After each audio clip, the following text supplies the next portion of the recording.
Hello everyone, greetings for the day. आज के video में हम डिस्कस करेंगे the history of programming languages के बारे में। So let's get started.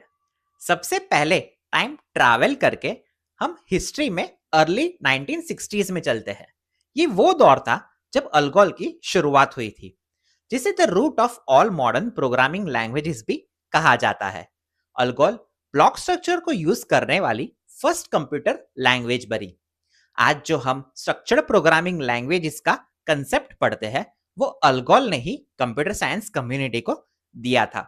Computer scientist जैसे कि कोराडो बॉम और गैसिप जैकोबिनी ने 1960s में इस लैंग्वेज को काफी पॉपुलराइज किया, जिसकी वजह से subsequently new modern programming languages की शुरुआत हुई। देन ईयर 1967 में मार्टिन रिचर्ड्स ने एक लैंग्वेज डेवलप की, जिसका नाम रखा गया BCPL, that stands for Basic Combined Programming Language, जिसका प्राइमरी मोटिव था सिस्टम सॉफ्टवेयर को बनाना।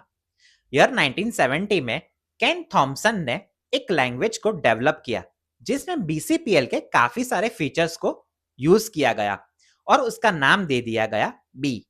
यूएसए की बेल लैबोरेटरीज में यूनिक्स ऑपरेटिंग सिस्टम के अर्ली वर्जन्स को बनाने में B लैंग्वेज को यूज किया गया था।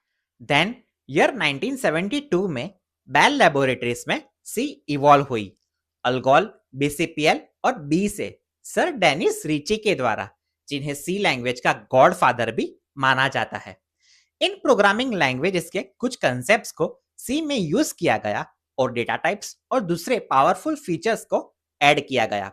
और क्योंकि C यूनिक्स ऑपरेटिंग सिस्टम के साथ साथ ही डेवलप हो रही थी, यूनिक्स का पूरा कोड C लैंग्वेज में लिखा गया।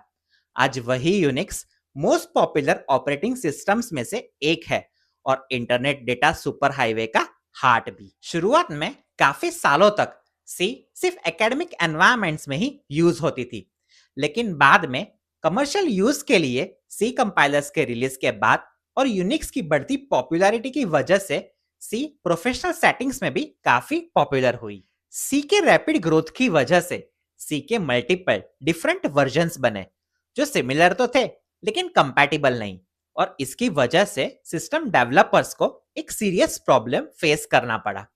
अब जरूरत थी C को स्टैंडर्डाइज करने की, और इसीलिए ईयर 1983 में अमेरिकन नेशनल स्टैंडर्ड इंस्टीट्यूट ने एक कमेटी अपॉइंट की C का एक स्टैंडर्ड डिफाइन करने के लिए।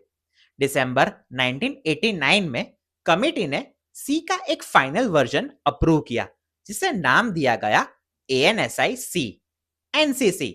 आज जो C हम यूज करते हैं वो NCC ही है। 1970s में फिर C के कंसेप्ट्स को यूज करके और कुछ न्यू फीचर्स ऐड करके एक वर्सेटाइल और ऑब्जेक्ट ओरिएंटेड प्रोग्रामिंग लैंग्वेज बनाई गई, जिसे नाम दिया गया C++। और उसी दौरान यूएसए की सन माइक्रोसिस्टम्स ने C और C++ के बेसिस पे जावा बनाई, और इसी तरह मॉडर्न प्रोग्रामिंग लैंग्वेजेस का एक सफर शुरू हुआ। That's it for today. I hope ये वीडियो आपको काफी इंफॉर्मेटिव लगा होगा। आपका ओपिनियन इस वीडियो के बारे में क्या है, वो नीचे कमेंट सेक्शन में जरूर बता देना। For more such videos, subscribe to the YouTube channel Gangotri Tech First, where ideas flow and technology grows. Thank you for watching.